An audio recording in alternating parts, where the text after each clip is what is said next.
السلام علیکم دوستو، میرا نام محمد طاہر ہے اور آج اب سب کے لیے ایک پیغام ہے۔ پیغام یہ ہے، جیسا کہ ہم دیکھ رہے ہیں اس ملک میں آئے دن ظلم اور زیادتی کا نظام جو ہے وہ پرورش پا رہا ہے اور وہ بڑھ رہا ہے۔ جرم کرنے والے جرم کرتے جا رہے ہیں کیونکہ ان کو پتہ ہے کہ یہاں پہ کوئی بھی انصاف کا نظام قائم نہیں ہے۔ تو ظلم کرنے والا جو ہے وہ ظلم پہ ظلم کرتا ہی جا رہا ہے، اسے کوئی ڈر نہیں ہے۔ ہم آقا کریم صلی اللہ علیہ وآلہ وسلم کی امت ہیں اور آقا کریم صلی اللہ علیہ وسلم کی امت کم از کم اس طرح نہیں کر سکتی۔ اس طرح ظلم کے نظام کو برداشت کرنا بھی ظالم کا ساتھ دینے کے برابر ہے، اور اس نظام کو جس میں انصاف نہیں ہے، جس میں ظالم کا ساتھ دیا جاتا ہے، ظالم کو چھوڑ دیا جاتا ہے، جرم کرنے والوں کو چھوڑ دیا جاتا ہے، ہمیں ایسا نظام نہیں چاہیے۔ ہمیں یہ تعلیمات نہیں دی گئیں، ہمارا قرآن پاک ہمیں یہ تعلیم نہیں دیتا، ہمارے رسول پاک صلی اللہ علیہ وآلہ وسلم کی جو تعلیمات ہیں رسول پاک صلی اللہ علیہ وسلم کی، وہ ہمیں یہ سبق نہیں دیتی۔ ہمیں حضرت امام حسین رضی اللہ کا واقعہ میں چھوٹا سا مختصراً بیان کروں گا کہ وہ مدینہ میں بالکل ٹھیک ٹھاک موجود تھے، اپنے گھر میں عبادتیں ہو رہی تھیں، نمازیں بھی ادا ہو رہی تھیں، اس سے مکرم جگہ بھی کوئی نہیں ہے۔ لیکن مسئلہ کیا تھا، یزید کے ساتھ مسئلہ کیا تھا، ہم سب جانتے ہیں کہ وہ ظلم کا نظام اس نے قائم کیا ہوا تھا اور اسلام کے منافی اقدام وہ اٹھا رہا تھا، جس کی وجہ سے امام حسین رضی اللہ تعالیٰ عنہ نے ان کی بیعت قبول نہیں کی، اور ہماری طرح صرف نمازوں روزوں پہ زور نہیں دیا، ہم باہر نکلے، اپنا محبوب گھر چھوڑ کر باہر نکلے، اپنے نانا کا گھر چھوڑ کر باہر نکلے۔ کیا یہ سب آسان تھا؟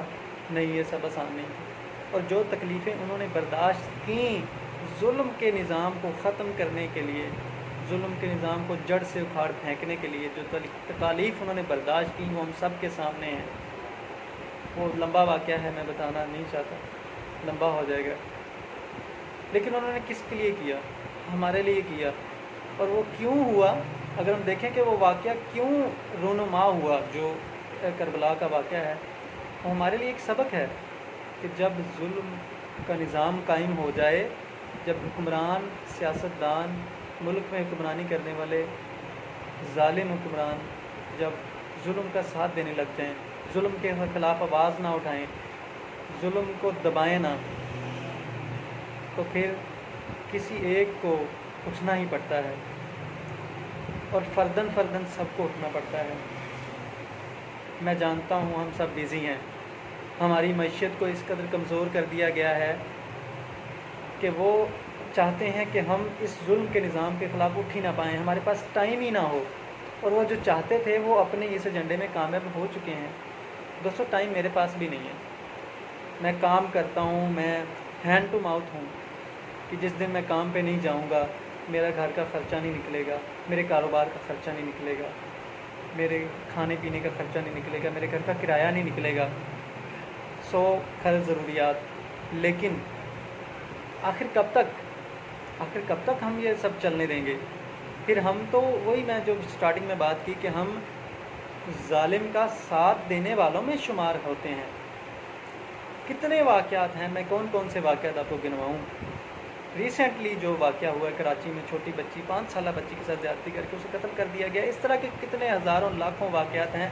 لاہور والا واقعہ دیکھ لیں آپ، کہ ایک، میں اب بتانا نہیں چاہتا، ہم سب جانتے ہیں لاہور والا واقعہ، گجرانوالہ روڈ والا واقعہ۔ اسے تو ویسے ہی سوچ کے دل دہلا دینے والا واقعہ ہے، دل خون کے آنسو رو رہا ہے۔ کیا اگر ہماری بہن بیٹی اس جگہ پہ ہوتی تو کیا ہوتا؟ سوچیں، ہم اس وقت ہمارا حال کیا ہوتا؟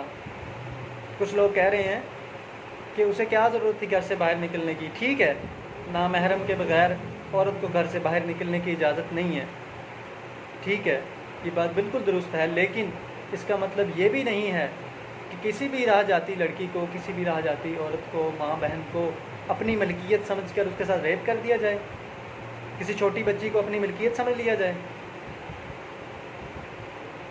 یہ ظلم ہے، یہ بہت بڑی زیادتی ہے، اور اسی وجہ سے ہمارے اوپر عذاب آتے ہیں. آج ہم اگر نہ کھڑے ہوئے اس ظلم کے نظام کے خلاف، قیامت والے دن اللہ کے سامنے ہمیں جواب ضرور دینا پڑے گا. اللہ تعالیٰ پاک جب پوچھیں گے کہ تمہارے ہوتے ہوئے، تمہارے موجود رہتے ہوئے یہ ظلم ہو رہا تھا اور تم نے کیا کیا. ہمیں اس ظلم کے نظام کے خلاف حق کی آواز اٹھانی ہوگی، حق کی آواز اٹھانی ہوگی. جب ہم حق کی آواز اٹھائیں گے، جب ہم یکجا ہو جائیں گے، پوری قوم ایک ہو جائیں گے، ایک اسٹرینتھ بن کر اس ظلم کے نظام کے خلاف لڑیں گے، آواز اٹھائیں گے، اور سرسبز انقلاب کے لیے آواز اٹھائیں گے، پرامن انقلاب کے لیے، پرامن طریقے سے، میں دوبارہ ریپیٹ کر رہا ہوں، پرامن طریقے سے ہم اس ظلم کے نظام کے خلاف آواز اٹھائیں گے، اخلاق کے دائرے میں رہتے ہوئے. تو انشاءاللہ مجھے امید ہے کہ یہ ظلم کا نظام ضرور بدلے گا. تو آئیں، میں آپ کو دعوت دیتا ہوں کہ ہم اکٹھے ہو جائیں. جب قیامت والا دن تو دور، جب قبر میں حساب و کتاب ہوگا تو تبھی ہم سے یہ سوال ہو جائے گا کہ تم نے کیا کیا، اور تب ہمارے پاس کوئی جواب نہیں ہوگا. ہم کس منہ سے حسین پاک کے نانا کو منہ دکھائیں گے قبر میں؟ کیا وہ ہمیں اپنا منہ دکھائیں گے؟ کیا وہ ہم اس قابل ہیں کہ وہ ہمیں اپنا دیدار کروائیں گے؟ نہیں، ہم اس قابل بالکل نہیں ہیں. وہ آپ سوچتے ہیں نا کہ میں سوچتا ہوں کہ میں اکیلا کیا کر سکتا ہوں، آپ سوچتے ہیں میں اکیلا کیا کر سکتا ہوں، لیکن ایک چھوٹا سا واقعہ ہے. جب حضرت ابراہیم علیہ السلام کو پوری قوم نے آگ میں پھینک دیا تو ایک چھوٹی سی چڑیا اپنی چونچ میں پانی بھر کر لاتی ہے، تو پاس بیٹھا کوئی شخص پوچھتا ہے کہ بے وقوف چڑیا، تیرے اس پانی سے اتنی بڑی آگ کیا بجھ جائے گی؟ اس نے کہا میرا مقصد مجھے یہ نہیں پتا کہ آگ بجھے گی یا نہیں بجھے گی، مجھے نہیں پتا، میں نہیں جانتی اس بات کو، لیکن قیامت والے دن جب سوال کیا جائے گا تو میرا نام آگ بجھانے والوں میں آئے گا، نہ کہ آگ لگانے والوں میں.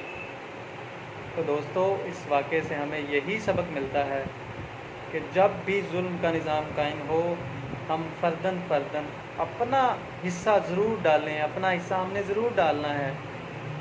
اور قطرے قطرے سے دریا بنتا ہے، یہ کوئی جھوٹی بات نہیں ہے، یہ کوئی غلط بات نہیں ہے، یہ بالکل سچی بات ہے. اور انشاءاللہ مجھے امید ہے کہ ہم ضرور اس میں کامیاب ہوں گے. تو اس سلسلے میں میں خود گناہ گار ہوں، ہم سب سے گناہ ہوتے ہیں، ہم سب نمازیں بھی نہیں پڑھتے، ہم بہت سارے کام ہیں بہت سارے فرائض ہیں جو ہم ادا نہیں کرتے، لیکن ہمیں خود کو چینج کرنا ہے، مجھ سمیت ہمیں خود کو چینج کرنا ہے، ہمیں اللہ کے فرائض ادا کرنے ہیں. یہ سب سے امپورٹنٹ چیز ہے، ہم نماز پنجگانہ ادا کریں، حقوق اللہ بھی ادا کریں، اللہ کے بندوں کے حقوق بھی ادا کریں. یہ چیزیں بالکل اپنی جگہ پہ درست ہیں، اور یہ فرسٹ آف آل یہ چیزیں ہیں. اس کے بعد ہم سے جب سوال ہو تو ہمارا نام اس ظلم کے خلاف پرامن طریقے سے آواز اٹھانے والوں میں ہو، نہ کہ خاموش رہنے والوں میں، نہ کہ یہ ہو کہ ہمارے پاس کوئی جواب نہ ہو، نہ کہ یہ ہم بہانہ ڈھونڈتے پھریں، بہانہ بناتے پھریں کہ ہمارے پاس ٹائم نہیں تھا، ہم باہر نہیں نکل سکتے تھے، ہمارے تو اپنی بڑی مصروفیات تھیں، ہم سے تو اپنا گھر کا خرچہ پورا نہیں ہو رہا تھا، ہم کیسے نکلتے. یہ سب چیزیں وہاں پہ نہیں سنی جائیں گی. اللہ پاک ہمیں اس ظلم کے نظام کے خلاف لڑنے کی ہمت اور طاقت عطا فرمائے، مجھے بھی آپ کو بھی استقامت عطا فرمائے۔ انشاءاللہ وقتاً فوقتاً آپ سب سے ملاقات ہوتی رہے گی۔ تب تک کے لیے اللہ حافظ۔